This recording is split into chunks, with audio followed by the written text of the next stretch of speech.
الحمد للہ وحدہ والصلاة والسلام علی من لا نبی بعدہ۔ بھائیو بزرگو دوستو، آج میں آپ کو نبی صلی اللہ علیہ وسلم کی شان مبارک کے بارے میں بتاؤں گا۔ بھائی بزرگو دوستو، ہمارے نبی حضرت محمد صلی اللہ علیہ وسلم اس کائنات میں سب سے اجمل، سب سے اشرف، سب سے اکرم تھے۔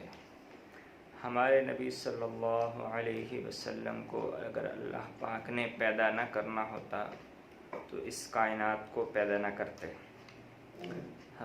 حضرت آدم علیہ السلام جنت میں تھے، ان سے بھول ہوئی، اللہ پاک نے ان کو زمین پہ بھیج دیا، اور وہ ہر وقت روتے اور اللہ پاک سے معافی مانگتے کہ یا اللہ مجھے معاف کر دے، یا اللہ مجھے معاف کر دے۔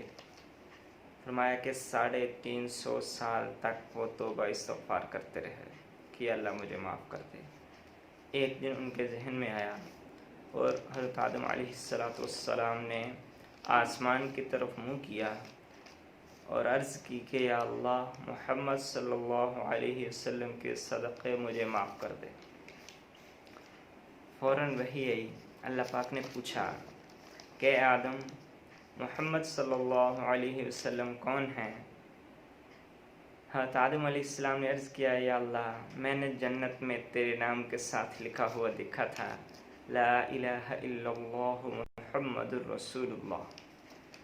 میں اسی وقت سمجھ گیا تھا کہ ان سے بڑی ہستی دنیا میں نہیں آئے گی۔ یا اللہ جس ہستی کا نام تو نے اپنے نام کے ساتھ لکھا ہوا ہے، فرمایا کہ اللہ پاک نے فرمایا اے آدم سن، اگر میں اس محمد احمد کو پیدا نہ کرنا ہوتا تو آج اس کائنات کو پیدا نہ کرتا۔ بھائی بزرگو دوستو، ایسی شان ہمارے نبی صلی اللہ علیہ وسلم کی، جن کے لیے یہ کائنات سجی، ایسی شانوں والے نبی۔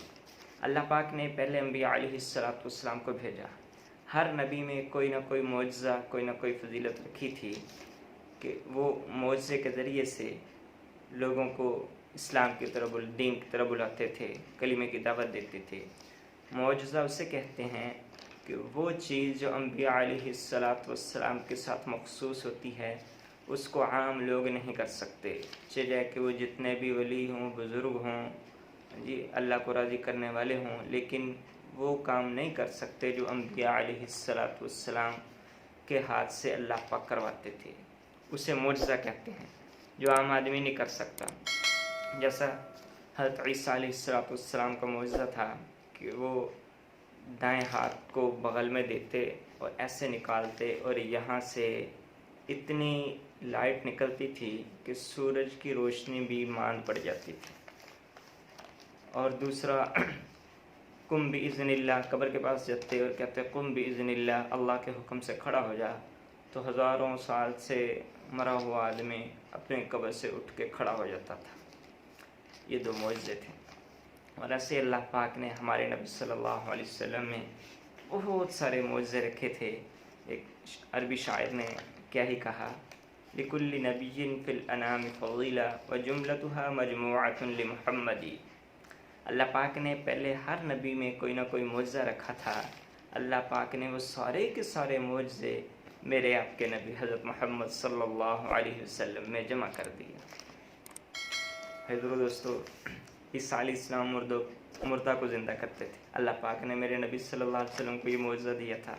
ایک بدو آیا ایک مردہ گو لے کر، گو جو ہوتی ہے کافی بڑی سانڈے کی طرح ہوتی ہے، تو وہ لے کر آیا اور نبی صلی اللہ علیہ وسلم کو کہنے لگا کہ اللہ کے نبی اے محمد صلی اللہ علیہ وسلم، اگر تو سچا ہے تو واقعی نبی ہے جیسا تو دعویٰ کرتا ہے، تو اس گو کو زندہ کر کے دکھا۔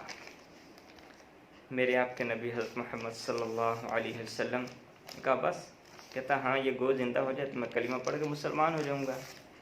نبی صلی اللہ علیہ وسلم نے گو کی طرف اشارہ کیا، یا رب، اے گو بولی لبیک و سعدیک یا زین من وافا یوم القیامہ، اے نبی میں حاضر ہوں، میں تابعدار ہوں آپ کی، اے قیامت کے دن آنے والوں کی زینت کے سبب۔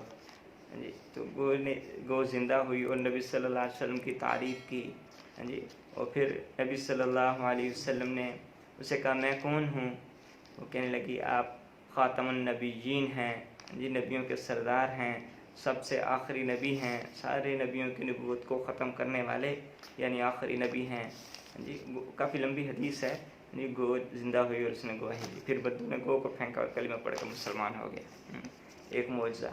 اور دوسرا معجزہ میرے نبی صلی اللہ علیہ وسلم میں تھا کہ حدیبیہ کے موقع پہ، حدیبیہ ایک مقام ہے، نبی صلی اللہ علیہ وسلم 1400 صحابہ کے ساتھ عمرہ کے لیے تشریف لے جا رہے تھے۔ حدیبیہ مقام کے قریب پہنچے، وہاں پڑاؤ ڈالا، عصر کا وقت ہوا تو نبی صلی اللہ علیہ وسلم نے وضو کے لیے پانی مانگا۔ صحابہ کرام نے عرض کیا یا رسول اللہ، پانی تو ساری مشکوں سے ختم ہو گیا، پانی اب بالکل نہیں۔ نبی صلی اللہ علیہ وسلم فرمایا کہ جتنا ہے وہ لے آؤ۔ صحابہ کرام نے ساری مشکوں کو نچوڑا، ایک پیالہ پانی بنا، ایک پیالہ نبی صلی اللہ علیہ وسلم کی خدمت میں حاضر کیا گیا۔ نبی صلی اللہ علیہ وسلم نے بسم اللہ پڑھ کر اپنا ہاتھ مبارک پانی کے اندر ڈالا۔ اللہ پاک نے انگلیوں کے پوروں سے یہاں سے یہاں سے یہاں سے ایسے ان جگہ سے پانی کے چشمے جاری کر دیے۔ ہاں جی، اتنا پانی کہتے کہ صحابہ کرام نے پانی خوب سیر ہو کے پیا، جانوروں نے پیا، 1400 کے لشکر نے پانی پیا، مشکیں بھر لی، برتن بھر لی، ہر چیز بھر لی۔ ہاں جی، پھر نبی صلی اللہ علیہ وسلم نے اپنا ہاتھ مبارک نکالا تو پانی ختم ہو گیا۔ ہاں جی، یہ میرے نبی صلی اللہ علیہ وسلم کا معجزہ۔ اسماعیل علیہ السلام نے ایڑیاں رگڑی تھیں، آب زمزم نکلا تھا۔ ایڑیاں رگڑی تھیں اور جبرائیل علیہ السلام کو اللہ نے حکم دیا کہ اے جبرائیل اس چوٹی پہ اس پتھر پہ پر مارو۔ جبرائیل علیہ السلام نے اس چوٹی پہ پتھر پہ پر مارا تو وہاں سے آب زمزم کا چشمہ پھوٹ پڑا۔ بعض علماء کہتے ہیں کہ یہ جو پانی تھا نبی صلی اللہ علیہ وسلم کے ہاتھ مبارک سے نکلا، یہ آب زمزم سے بھی زیادہ فضیلت والا ہے۔ ہاں جی دوستو، یہ تھے ہمارے نبی حضرت محمد صلی اللہ علیہ وسلم۔ ایسی شان والے نبی اللہ پاک نے ہمیں دیے، جس کے لیے ساتھی کوشش کریں انشاءاللہ کہ زیادہ سے زیادہ جتنا ہو سکے درود پاک پڑھ کے نبی صلی اللہ علیہ وسلم کو ہدیہ کیا جائے۔ ہاں جی، اور درود پاک ایسا عمل ہے، فرمایا کہ جب بھی جہاں بھی جیسے بھی پڑھے فوراً نبی صلی اللہ علیہ وسلم کے پاس پہنچتا ہے۔ اس کی کوشش کریں گے نا انشاءاللہ کہ آج کے بعد کم از کم ایک تسبیح روزانہ 100 مرتبہ درود پاک پڑھا کریں گے۔ سب ساتھی کوشش کریں گے انشاءاللہ۔ اللہ جزا خیر دے۔